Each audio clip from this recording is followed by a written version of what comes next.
से लोग लोग जुड़ेंगे। तो हमें थोड़ा-सा संयम रख के और साफ दिल के साथ जो देखिए जो देशज पसमानदा मैं कहता हूँ कि ये हमारा कहीं से आया नहीं है, देसी है, देसी भाषा बोलता है, देसी कपड़ा पहनता है, देसी खाना खाता है।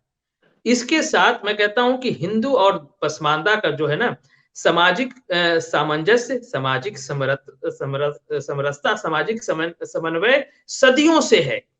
अगर यही यही जो सामाजिक समन्वय है, सामाजिक समरसता है, सामाजिक सामंजस्य है, यही राजनीतिक रूप से अगर समरसता हो जाए, समन्वय हो जाए, तो ये एक बड़ी क्रांति हो जाएगी इस देश के अंदर। और इस बात को अशराफ समझ रहा है कि उसकी जो है इस देश से मटिया मिटे, उसका जो वर्चस्व है, जो इस्लाम और मुसलमानों के नाम पे जो बना ले गया है, पाकिस्तान लेने के बाद भी यहाँ हमारी छाती पे बैठा हुआ है, और जो लेफ्ट लिबरल लोग भी सोच रहे हैं, इसीलिए वो लगातार आदरणीय प्रधानमंत्री के पसमानदा नीति पे लगातार कुठाराघात कर रहे हैं और उसको इस्लाम बटाने वाला और मुसलमानों को बांटे। हिंदू समाज में जब सामाजिक न्याय की बात होती है तो इनको वो बंटवारा नहीं लगता है। मुस्लिम समाज में सामाजिक न्याय की बात होती है, मुस्लिम समाज का बंटवारा लग रहा है। आप समझिए इनको इनको लगता है कि मैं हमेशा ये कहता हूँ कि अगर भारतीय जनता पार्टी ने पसमानदा को जोड़ लिया तो भारतीय जनता पार्टी अजेय हो जाएगी इस देश के अंदर, और ये न होने पाए इसीलिए तथाकथित अशराफ को और तथाकथित सेकुलर लिबरल लोगों को बहुत परेशानी है। तो स्थिति में बदलाव होगी, हमें संयम के साथ काम करना है, एक दूसरे के सुख दुख में खड़ा होना है, और फिर उसकी और अशराफवाद को कंट्रोल करना अति आवश्यक है, वरना इस देश में टू नेशन थ्योरी कभी खत्म नहीं होगी। इस देश में योगी जी के नाक के नीचे पिछले साल एक मौलाना कह रहा था कि गैर मुस्लिम को वोट देना हराम है, यानी हिंदू को वोट देना हराम है। और यही अगर किसी पसमानदा ने कह दिया होता तो अब तक उसको फांसी पे लटका दिए गए होते लोग। तो लोकेशन बहुत इंपॉर्टेंट है। देशज पसमानदा और अशराफ है, तो अशराफ चूंकि शासक वर्ग है तो भारत के बराबर वो बात करता है, तो इसीलिए बड़े बड़े स्टेटमेंट देता है, उसका कुछ नहीं होता है। कोई 15 मिनट में सारे हिंदुओं को मारने की बात करता है हैदराबाद से, कोई लखनऊ में बैठ के कहता है कि हिंदुओं को वोट देना हराम है। तो ये आप समझिए इस बात को, तो हमें साथ मिलकर काम करने की आवश्यकता है। बिल्कुल, और इस समझने के लिए जिस तरफ से इशारा फयाज अहमद कर रहे हैं वो इसलिए कि जिस अशराफ वर्ग जो ऊपर ऊपर खा ले रहा है, जो तेरा मेरा रिश्ता क्या बताता है, वो कैसे किसी फयाज के बात पर मैदान छोड़ करके भागता है। आरफा खानम है तो पत्रकार, लेकिन ठेकेदार मुस्लिम समाज का बनती है, पत्रकारिता कहीं से नहीं करती कभी। लेकिन आज के डेट में वो जेम्स राय की चेली पत्रकारिता का आवरण ओढ़ करके एएमयू में उसे देखा गया, उसका वीडियो वायरल, उस समय में हमने उस पर कई बार स्टोरी की कि उसने एएमयू में समझाया कि बस अपना एजेंडा चलाना इस देश के खिलाफ, लेकिन हिंदुओं को भी साथ लेना है। लेकिन पसमानदाओं से कैसे उनकी लगती है। फयाज अहमद के साथ उनसे मैदान कैसे छोड़ा, एक वीडियो विश्लेषण हम आपको जरूर दिखाना चाहते हैं ताकि आपको पूरा समझ में आ जाएगा कि खेल क्या है। जरा सुनिए कि जब फयाज कह रहे थे तो क्या कह रही थी, कैसे भागी मैदान छोड़। 2014-15 के आसपास से मैं जहां नेताओं से बातचीत करने की कोशिश करती थी, मैं जहां असाइनमेंट पे जा रही हूँ, वर्क असाइनमेंट पे, मेरी ये आइडेंटिटी कि मैं एक इंडियन हूँ, मैं एक पत्रकार हूँ, मैं एक महिला हूँ, वो भूल जाइए कि वो सब क्या था। सिर्फ मुझे इस तरह से देखा जाने लगा कि तुम एक मुसलमान। आप ये सोचिए कि मेरा दिन शुरू होता है गाली गलौज ट्रोलिंग के साथ, और मेरा दिन खत्म होता है रेप, डेथ थ्रेट के ईमेल्स आने के साथ साथ बाकायदा वीडियो मैसेजेस लोग भेजते हैं कि वो क्या क्या करने की प्लानिंग करते हैं। तो आप ये सोचिए कि एक बात तय हो जाए कि किस तरह का मुसलमान चाहिए। मैं तो ये कहती हूँ कि आज इस डिबेट में भी कम से कम ये तय हो जाए कि कौन सा मुसलमान ये माना जाएगा कि ये आदर्श मुसलमान है, कौन सा मुसलमान ये माना जाएगा कि रिफॉर्म्ड मुसलमान है, कौन सा माना जाएगा कि प्रोग्रेसिव मुसलमान है। अभी आरफा जी कह रहे थे कि भारत जैसे देश है, अब जैसे का उनका क्या मतलब है हम उसमें फिर बाद में आएंगे, लेकिन एक इतना बेहतरीन और इतना सुंदर देश है कि सामाजिक न्याय को बहुत अच्छे से यहाँ इस्टेब्लिश किया गया है। मैं ये नहीं कहता कि पूरा जो है हमारा जो उद्देश्य था हमने हासिल कर लिया है। जो मुस्लिम समाज को जो लीड करते हैं, जो अशराफ वर्ग है, मैं बिल्कुल स्पष्ट रूप से बात करता हूँ, वो हिंदू समाज के सोशल जस्टिस में उसकी बड़ी दिलचस्पी होती है। उसको लगता है कि आप सवर्ण लोग दलितों को बहुत सता रहे हैं, पिछड़ों को बहुत सता रहे हैं, और आप देखेंगे जितने ओबीसी ऑर्गेनाइजेशन है या दलित ऑर्गेनाइजेशन है हिंदू समाज में, उसमें आप हर जगह अशराफ वर्ग को पाएंगे। लेकिन यही अशराफ वर्ग अपने कलमा पढ़ने वाले, ला इलाहा इल्लल्लाह मोहम्मद रसूलुल्लाह पढ़ने वाले नट धोबी हलालखोर मेहतर भंगी कुंजर कसाई की बात कभी नहीं करते हैं। आप देखेंगे मुस्लिम पर्सनल लॉ बोर्ड एक बहुत विडंबना है इस देश के अंदर। मुस्लिम पर्सनल लॉ बोर्ड मैं समझता हूँ 1.5 से 200 मेंबर है उसके अंदर, लेकिन बहुत हैरत की बात है, दुख होता है मुझे कहते हुए कि उसमें एक भी भारतीय मूल का मुसलमान नहीं, सब विदेशी मुसलमान है। तो यहाँ सामाजिक न्याय की बात होगी, मुसलमान भारतीय मूल के देशज पसमानदा मुसलमान गूंगे नहीं है। और ऐसा नहीं कि ये लोग जानते नहीं है कि कास्टिज्म है, सारे इस्लाम की फिक्र की किताबों में लिखा हुआ है। ये मुस्लिम पर्सनल लॉ बोर्ड की किताब है मजमूए कानून इस्लामी, इसके अंदर लिखा हुआ है कि जो है किसकी शादी से नहीं होगी और कौन अजमी है कौन अरबी है, नस्लवाद जातिवाद बिल्कुल स्पष्ट लिखा हुआ है। इसको क्लीन चिट दे दिया जाता है। मेरा इस पे ऑब्जेक्ट है। तो सामाजिक न्याय करना ये बहुत ही बुरी बात है जो मुस्लिम समाज को लीड करता है। मैं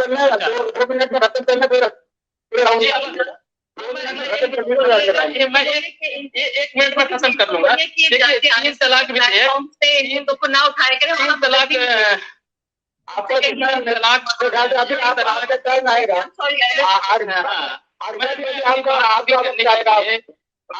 आपका जोड़ के कहता हूँ कि मुझे अपनी बात पूरी करने के लिए 2 मिनट का समय दे दीजिए, बाकी मैं हर सवाल का जवाब दे दूंगा। जी, मैं लोगों के हर सवाल का जवाब दूं। ये अभिव्यक्ति की आजादी गैंग आपके एक सवाल का जवाब नहीं दे पाई। ये अभिव्यक्ति की आजादी गैंग की सरगना ये मैदान छोड़ करके भाग गई। इतना क्यों डर गई? आप कहते हैं कि आपको डराते तो डर के भाग गई आपके। ये तो मुस्लिम समाज के हकों की लड़ाई लड़ती है, पत्रकार बनकर के एक्टिविस्ट है ये बेसिकली। ये पूरे शाहीन साजिश के समय में इसने उत्पात मचाया हुआ था। ये आपको भाग क्यों गई? जरा इसको बताइए जरा सा, क्यों भाग गई आपकी? ये तो अशराफ ही है ना, विदेशी मुसलमान है। अरे भाई, ये शेरवानी अपने नाम के आगे लिखते हैं। शेरवान ईरान में एक शहर है। अब तो मुझे लगता है कि वो बहुत बड़ा एरिया हो गया, प्रांत हो गया होगा। शेरवान के रहने वाले लोग आज भी अपने नाम के आगे विदेशी टाइटल लेके चलते हैं, शेरवानी, यानी हम भारतीय नहीं है, लखनवी नहीं, शेरवानी है।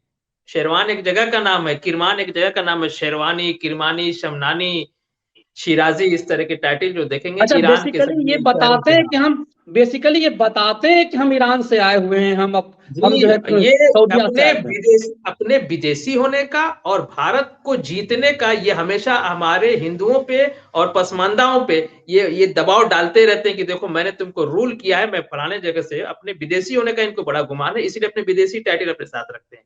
और ये पत्रकार नहीं, ये अशराफवाद की स्पोक पर्सन है। और भागने की वजह यही है कि इनका पोल खुलने वाला था और वहां चैनल में, वहां डिबेट में सारे लोग अशराफ थे मुझको छोड़ के। कुछ लोगों ने तो मेरे कहने के बाद से पैतरा वहां फैजान मुस्तफा भी थे, वो भी भाग लिए कि मेरे पास समय नहीं है। तो ये हिंदू समाज की दिन भर बैठ के बुराई करते हैं। जब मैं बोलने लगा, मैंने सवाल उठाया मुस्लिम पर्सनल लॉ बोर्ड का, उठाया पसमानदा की भागीदारी का सवाल उठाया। जो वो हिंदू के दलित पिछड़े की भागीदारी की बात करते हैं, वही मैंने मुस्लिम समाज के दलित पिछड़े की भागीदारी की बात की थी। ये मैदान छोड़ के इसलिए भाग गए कि अगर इनका विकेट गिर जाता तो इस देश में अशराफवाद का नाश उसी दिन हो गया होता। तो जब आदमी नहीं सकता है तो भाग लेता है। लड़ाई हारने से अच्छा है कि लड़ाई मैदान छोड़ के भाग जाओ। मेरा आज भी खुला चैलेंज है। जयपुर डायलॉग पे हमने इस पे बात किया था, उसको 3 लाख के आसपास वीडियो को देखा जा चुका है कि अशराफ वर्ग की किसी भी फायर ब्रांड को, चाहे वो फैजान मुस्तफा हो, आरफा खानम शेरवानी हो, जावेद अख्तर हो, जितना बड़ा तोप हो ईरान का, उसको मेरे सामने ला के रख दीजिए।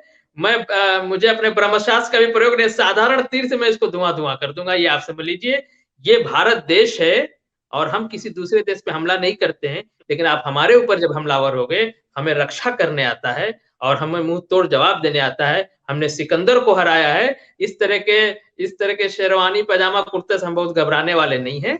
तो मेरा खुला चैलेंज है आपके चैनल के माध्यम से कि जो भी अशराफ वर्ग का अपने को तोप समझता है वो आए, मुस्लिम समाज में सामाजिक न्याय के ऊपर हमसे डिबेट कर ले, हमसे बात कर ले। ये नहीं चाहते हैं कि इनका पोल खुले। मुस्लिम नाम पे मैंने पिछले बार भी आपके साथ वार्तालाप में कहा था कि मुस्लिम नाम में इस देश में मुसलमान होने का जितने फायदे हैं, यही शेख सैयद मुगल पठान उठाते हैं, अशराफ वर्ग। और मुसलमान होने के जितने नुकसान है, दंगे में मारा जाना, मॉब लिंचिंग में मारा जाना, ये देश पसमानदा उठाता है। इसलिए देखिए, भाजपा के जो कोर वोटर हैं वो अशराफ से सवाल नहीं कर पाते हैं, वो हमसे सवाल करते हैं कि आप भाजपा को क्यों नहीं वोट देते हैं, पसमानदा को नहीं मिलाना चाहिए, ये भी मुसलमान है, ये भी वही कुरान पढ़ता है। आप सैयद शाहनवाज से क्यों नहीं पूछते कि तुम कौन सा कुरान पढ़ते हो? अपने बीवी तक का तो वोट दिला नहीं पाते हो। देखिए, पसमानदा चाहे जितना छोटा कार्य करता हो, कम से कम कुछ नहीं बिना भागीदारी, वो अभी उत्तर प्रदेश में कुछ पसमानदा समाज को भागीदारी मिली है। मैं इसमें प्रधानमंत्री जी का बहुत आभार व्यक्त करता हूं कि उन्होंने हमारे दुख दर्द को समझा। लेकिन तो उससे क्या पहले आरपा से आपकी कभी दोबारा कभी टॉक हुई, की बात हुई कि क्यों भागी, या फिर उसने क्या ये कह दिया कि आप कभी भी फैयाज अहमद जहां भी होगा हमें नहीं बुलाया जाए?